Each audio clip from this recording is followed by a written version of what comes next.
Hello बच्चों। आज ये वीडियो स्पेशली मैंने बनाई है कॉम्प्लीमेंट्री एंगल्स वाली ट्रिग्नोमेट्री के डाउट क्लियर करने के लिए। आप में से काफ़ी बच्चे ऐसे हैं जिनके ये डाउट आ रहे हैं। अभी मैंने जो रिसेंटली टेस्ट लिया था उस टेस्ट में मैक्सिमम बच्चों के ये वाले क्वेश्चंस में मिस्टेक थी। अब सबसे बड़ा क्वेश्चन अराइज होता है ऐसा इसमें टॉपिक में क्या है, तो इसके क्वेश्चंस में काफ़ी बच्चे कंफ्यूज होते हैं। पहले मैं आपको बताती हूँ कि क्यों होते हैं। क्वेश्चंस में काफ़ी सारे एंगल्स आपको दिखाई देंगे, तो बच्चे इस तरह जो कॉम्प्लीमेंट्री एंगल से रिलेटेड क्वेश्चंस हैं उसमें कंफ्यूज हो जाते हैं। जैसे मैं आपको एक क्वेश्चन दिखाती हूँ, यहाँ पर लिखा है, तो बच्चे कंफ्यूज हो जाते हैं कि हमें किस एंगल के साथ क्या करना है, हमें ये कैसे पता चलेगा। जैसे यहाँ जो क्वेश्चन आप लोगों के स्क्रीन पर है कि 35 degree, 40 degree, 45 degree, 50 degree and 55 degree, इतने सारे एंगल्स हमारे पास गिवन हैं। हम किस एंगल को किस में चेंज करें? क्या सबको चेंज कर दें या सबको चेंज नहीं करें? किसको चेंज करें? ये सबसे बड़ा क्वेश्चन होता है। तो इसके लिए मैंने आज ये वीडियो स्पेशली बनाई है। आप लोग इसमें एक बार ध्यान से, मैं पहले पुराना रिवाइज़ करा देती हूँ ये छोटे से टाइम में, ताकि आप लोगों को इसके फॉर्मूले भी लर्न हो जाएं। काफ़ी बच्चे ऐसे हैं जिन्हें ये लर्न ही नहीं होता है रिलेशन में कि किसका रिलेशन किसके साथ है। तो देखिए, आप लोगों को पता है जब मैंने आपको पूरा कॉम्प्लीमेंट्री एंगल वाला टॉपिक पढ़ाया था, आप वो वीडियो वापस से देख सकते हैं। जो मैंने वो वीडियो बनाई थी उसके अंदर पूरा कंसेप्ट सिखाया था कि किस तरीके से साइन 90 माइनस थीटा इक्वल होता है कॉस थीटा की।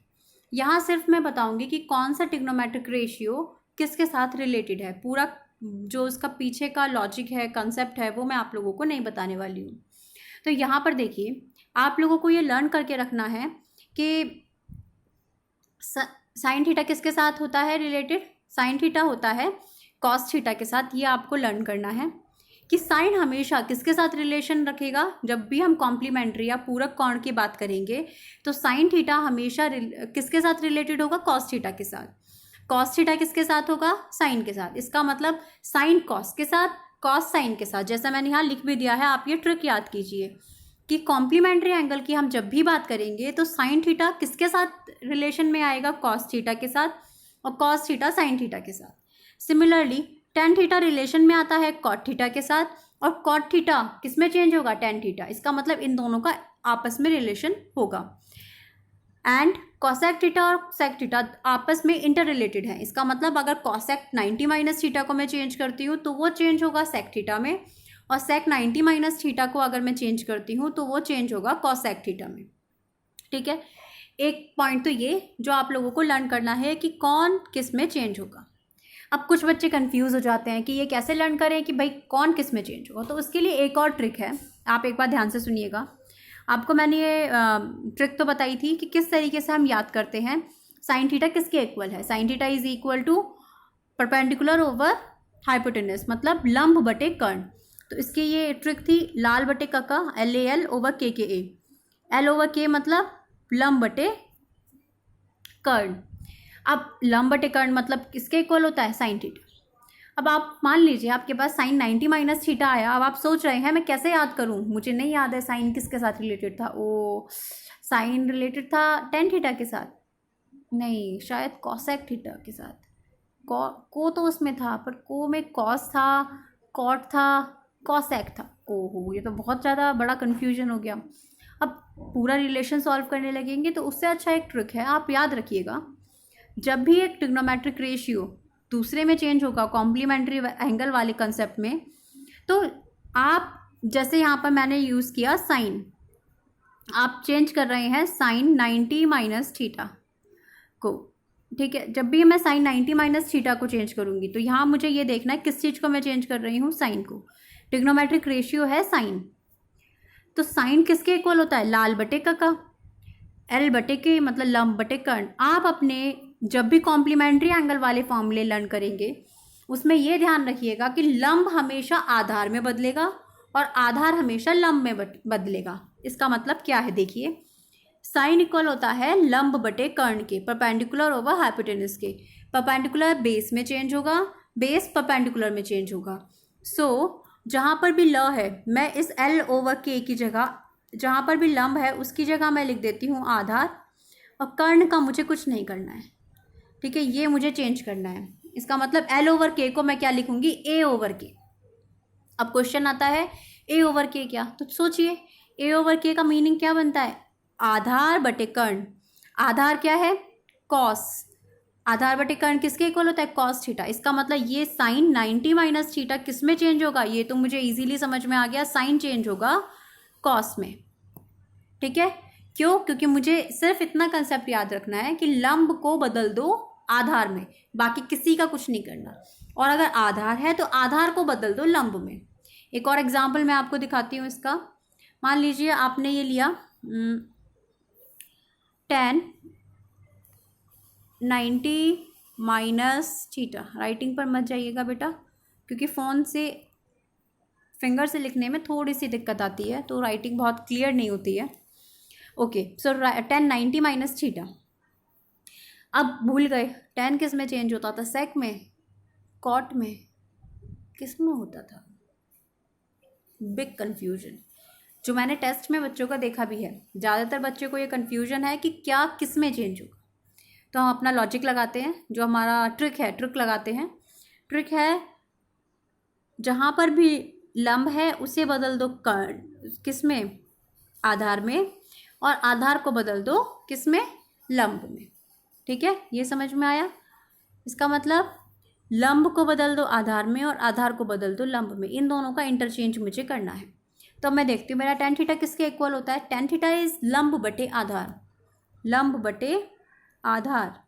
और लंब बटे आधार में अगर मैं l को a से इंटरचेंज करूँ तो l की जगह आ जाएगा a और a की जगह आ जाएगा l, मतलब आधार बटे लंब। और आधार बटे लंब क्या होता है, दैट इज कॉट थीटा। इसका मतलब tan 90 माइनस थीटा किसके इक्वल आया, कॉट थीटा। ये हमें ध्यान रखना है, ओके। मैं समझती हूँ शायद अब आप लोगों को ये ट्रिक, अगर आप एक दो बार इसकी प्रैक्टिस कर लेंगे तो ये ट्रिक्स याद रखने में कोई दिक्कत किसी को भी नहीं होगी, ओके। सो अब इस वाले टॉपिक में जो बच्चे दूसरी गलती करते हैं, वो गलती क्या करते हैं, हमने लिखा, मानिए आप लोगों को एंगल दिया है कॉस 20 डिग्री। तो अब बच्चे इसे कैसे करते हैं कि हम इसे कैसे बदलें 90 माइनस वाली कंसेप्ट में। बच्चों जहाँ पर भी हमें, मान लीजिए मैंने सोचा मुझे यहाँ 20 रखना ही नहीं है, तो 20 की जगह क्या आ सकता है, हमें ये सोचना है। हम क्या करेंगे, हम इसे चेंज करेंगे कॉम्प्लीमेंट्री, पूरक कोण पर जाएंगे कि इसके साथ इसका पूरक कोण क्या है, कब ये 90 बनेगा किसी और के साथ योग करने के बाद। मतलब अगर मैं क्या जोड़ूँ, मैंने सोचा और सोचकर मुझे पता चला कि अगर मैं 20 के साथ 70 को ऐड करती हूँ तो that is 90। It means 70 is the complementary angle of 20 degree, ठीक है। इसका कॉम्प्लीमेंट्री कौन है, 70। तो मैं अगर इसे चेंज करूँ तो इसको आप कॉस को कुछ भी नहीं बदलेंगे, जब तक मेरी लाइन में 90 माइनस नहीं आएगा मैं अपनी ये ट्रिक नहीं लगाऊंगी। अभी मुझे सिर्फ लिखना है कॉस 20 डिग्री को मैं क्या लिखूंगी, कॉस का कॉस ही रहने दीजिए, ये हमारा, आप यही मेथड अपनाइए। और अगर किसी ने दूसरा मेथड ले रखा है तो इस मेथड को मत देखिए। कॉस 20 को मैं लिख सकती हूँ 90 डिग्री माइनस 70 डिग्री, ये लिख सकती हूँ मैं कॉस को, कॉस 90 डिग्री माइनस 70 डिग्री। अब हमारे यहाँ पर एक लाइन हमें दिख रही है जो मैंने बताया पूरक कोण वाले तरीके से है, कॉस 90 माइनस थीटा। अब देखिए अभी जो ट्रिक लगाई थी उसमें कॉस का मतलब होता है आधार बटे कर्ण। आधार किस में चेंज होगा, आधार को लिख दीजिए लंब, मतलब आपने लिखा लंब बटे कर्ण, इजी। और लंब बटे कर्ण का मतलब साइन, तो ये क्या आया, साइन। अब बच्चे कंफ्यूज होते हैं हम यहाँ थीटा में क्या लिखें, 20 लिखें या 70 लिखें, ज़्यादातर बच्चे ये गलती करते हैं। तो बच्चों आपको ये पीछे वाली जो स्टेप है उसे भूल जाइए, आपके पास अब स्टेप है cos 90 minus 70 degree. Cos 90 minus theta वाली लाइन पर हम चल रहे थे। अगर मैं इस लाइन की बात करूं तो यहाँ पर जो मेरा एंगल है वो क्या है, cos 90 minus theta, theta is 70। तो अब हमें यहाँ पर 70 ही लिखना है, आपको ये गलती नहीं करनी है, ठीक है। तो ये थे इस एक्सरसाइज की वो गलतियाँ जो ज़्यादातर बच्चे करते हैं। अब मैं इसके कुछ क्वेश्चंस आप लोगों को डाउट वाले जो आप लोगों के आए हैं वो एक बार समझा देती हूँ। देखिए बच्चों, इस एक्सरसाइज के क्वेश्चंस अगर आप करने बैठेंगे तो इसमें 2 टाइप के क्वेश्चंस आप लोगों को मिलेंगे। फर्स्ट मैंने 2 टाइप के क्वेश्चंस में डिवाइड किया है। फर्स्ट टाइप के क्वेश्चन ऐसे होंगे जिसमें LHS या RHS में एक साइड सिर्फ और सिर्फ या तो मल्टीप्लाई में आपको ट्रिग्नोमेट्रिक रेशियो मिलेंगे, मल्टीप्लिकेशन में, या फिर सिर्फ और सिर्फ डिवीज़न में, या दोनों का कॉम्बिनेशन हो सकता है। मतलब यहाँ प्लस वाली कोई कंडीशन नहीं आएगी, जैसे sine theta plus cos theta, इस टाइप की कोई चीज़ नहीं आएगी। इसमें जितने भी ट्रिग्नोमेट्रिक रेशियोज होंगे उनके बीच में या तो मल्टीप्लिकेशन होगा या तो डिवीज़न होगा।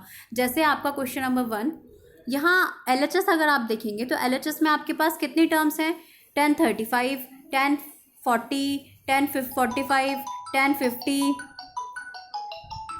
और 1055, इतनी सारी आपके पास टर्म्स हैं।